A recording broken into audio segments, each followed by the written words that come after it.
আসসালামু আলাইকুম। মনসুর অনলাইন স্কুলের পক্ষ থেকে সবাইকে স্বাগতম। প্রিয় শিক্ষার্থী বন্ধুরা, আজকে আমি তোমাদের সাথে যেই ভিডিওটি শেয়ার করছি সেটি হলো HSC exam 2025 Bangla first paper suggestion MCQ. Okay, আজকে আমরা কিন্তু এই যে এমসিকিউ নিয়ে আলোচনা করব। আর আমাদের ফান্ডামেন্টাল বোর্ডটা হচ্ছিল তোমার হলো বরিশাল 2024। আজকে আমরা এমসিকিউটা তোমাদের সাথে শেয়ার করব। তাহলে চলো আমরা মূল ভিডিওতে চলে যাই। দেখো এখানে কি বলছে। সোনার তরী কবিতাটি কোন ছন্দে রচিত? সোনার তরী কবিতাটি কোন ছন্দে রচিত? এটা হলো মাত্রাবৃত্ত ছন্দে রচিত। তারপর দেখো ভিক্টোরিয়া পার্কের বর্তমান নাম কি? ভিক্টোরিয়া পার্কের বর্তমান নাম হচ্ছে বাহাদুর শাহ পার্ক, যেটা আমাদের জগন্নাথ ইউনিভার্সিটির সামনে। তারপর দেখো উদ্দীপকটি পড়ে 3-4 নম্বরের প্রশ্নের উত্তর দাও। রাইট? তাহলে দেখো এখানে উদ্দীপকে কি বলছে। রহিম মিয়ার স্ত্রী মরিয়ম সহজ সরল নারী, স্বামীর প্রতি তার অটল বিশ্বাস ও ভক্তি। তার কাছে স্বামী হলো খোদার ক্ষমতা প্রাপ্ত একজন কামেল লোক। অথচ গ্রামের অশিক্ষিত সরল মানুষের ক্ষুধাভীতি কাজে লাগিয়ে রহিম মিয়া নানা ফতোয়ায় নিজের আর্থিক সচ্ছলতা বৃদ্ধি করে।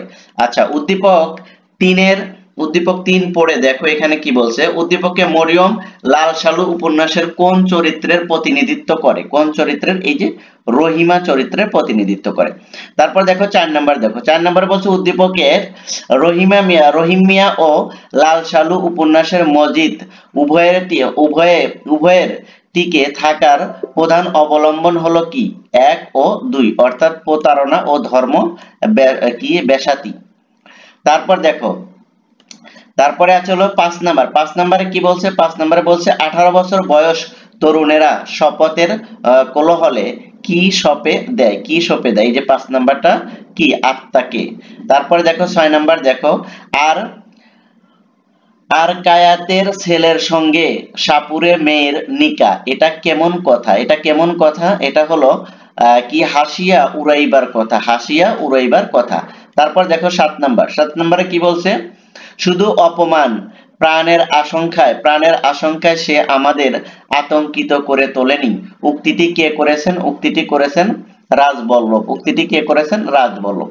তারপর দেখো 8 নাম্বারটা দেখো। রেইনকোট গল্পে প্রিন্সিপাল আজকাল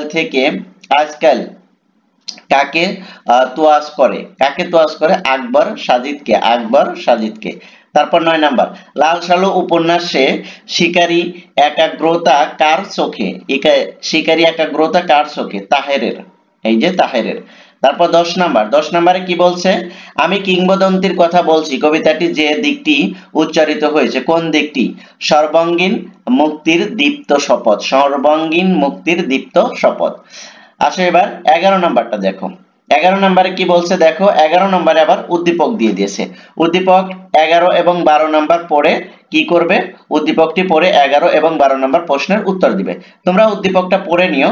তারপর দেখো 11 নাম্বারে কি বলছে।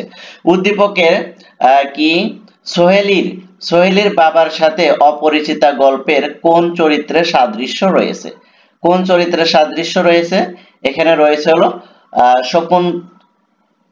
শম্ভুনাথ নাকি? এখানে রয়েছে কিসের সম্পর্কে? এই যে শম্ভুনাথ, এখানে একটু স্পষ্ট আছে, তোমরা একটু দেখে নিও, শম্ভুনাথ সেনের। তারপর দেখো 12 নম্বরে কি বলছে। 12 নম্বরে বলছে সোহেলির বাবা এবং অপরিচিতা গল্পের কল্যাণীর বাবার কন্যা সম্প্রদানের অসম্মতির কারণ কি? এখানে হবে হলো 1, 2, 3, এই যে এটা। তারপর আসো কি আবুল ফজলের মতে মানব কল্যাণ কোনটি? মানুষের সার্বিক মঙ্গলের প্রয়াস। এটা 14 নাম্বারটা দেখো। দৌলত আমার কাছে ভগবানের কি দামাশয়ের চেয়েও বড়। দেখো উক্তিটি কিসের সাথে প্রকাশ পেয়েছে? কিসের কথা প্রকাশ পেয়েছে উক্তিটিতে? অর্থের। তারপরে দেখো 15 নাম্বার, আবার ফুটেছে দেখো কৃষ্ণচূড়া। এই কৃষ্ণচূড়া ফুল কোথায় ফুটেছে?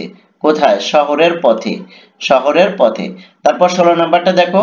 প্রতিদান কবিতাটি জসীমউদ্দিনের কোন কাব্যগ্রন্থ থেকে সংকলিত? বালুচর কাব্যগ্রন্থ থেকে। হ্যাঁ, তারপরে দেখো, তারপরে হচ্ছে হলো রেইনকোট গল্পের মুয়াজ্জিন যেই দিন মারা যায় সেই দিন রাতে নুরুল হুদা ঘুম না হওয়ার কারণ কি কারণ? এখানে 1 2 3। তারপর দেখো 18 নম্বর। 18 নম্বরে কি বলছে? যে গেছে বুকেতে আঘাত হানিয়া তাহার লাগিয়া আমি কাঁদি। এই পাণ্ডবটি দ্বারা কি বোঝানো হয়েছে? কি বোঝানো হয়েছে? এই যে সর্বংসহা মনোভাব, সর্বংসহা মনোভাব। তারপর দেখো আবার উদ্দীপক 19 এবং 20, অর্থাৎ উদ্দীপকটি পড়ে 19 এবং 20 নম্বরে আনসার করতে হবে। তাহলে দেখো এই যে 19-এ কি বলছে? উদ্দীপকে আমার পথ প্রবন্ধে কোন বৈশিষ্ট্যটি ফুটে উঠেছে? কোন বৈশিষ্ট্যটি ফুটে উঠেছে? ডোন্ট কেয়ার ভাব, ডোন্ট কেয়ার ভাব এটা। তারপর দেখো 20 নম্বরে কি বলছে? উক্ত বৈশিষ্ট্য বিদ্যমান ভাব হলো কোনটি? দেখো এই যে এখানে আনসার আছে কত? 1 2 3। এই যে এই 1 2 3। তারপর দেখো 21 নম্বরে কি বলছে? মাসি পিসির মধ্যে গভীর ভাব গড়ে ওঠার কারণ কি? গড়ে ওঠার কারণ কি? আল্লাদির দায়িত্ব কাঁধে পড়ায়, আল্লাদির দায়িত্ব কাঁধে পড়ায়। তারপর দেখো ডেকেছে কি সে আমারে, শুনি নাই রাখিনি সন্ধান, চরণটিতে সে কে? এই চরণটিতে সে কে?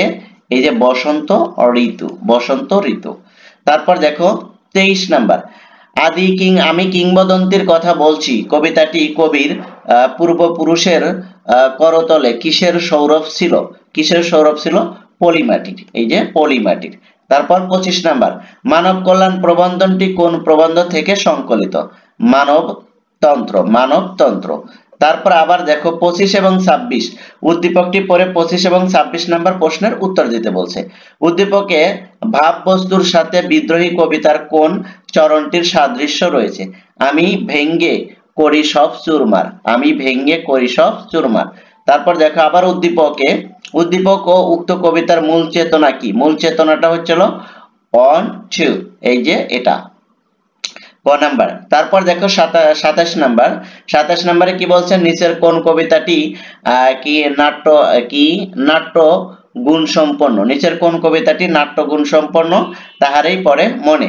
তারপর 28 নাম্বার দেখো এপারেতে ছোট ক্ষেত আমি একলা, এই চরণটিতে আমি বলতে প্রতীকী অর্থে কাকে বোঝানো হয়েছে? কবিকে বোঝানো হয়েছে। তারপরে কি?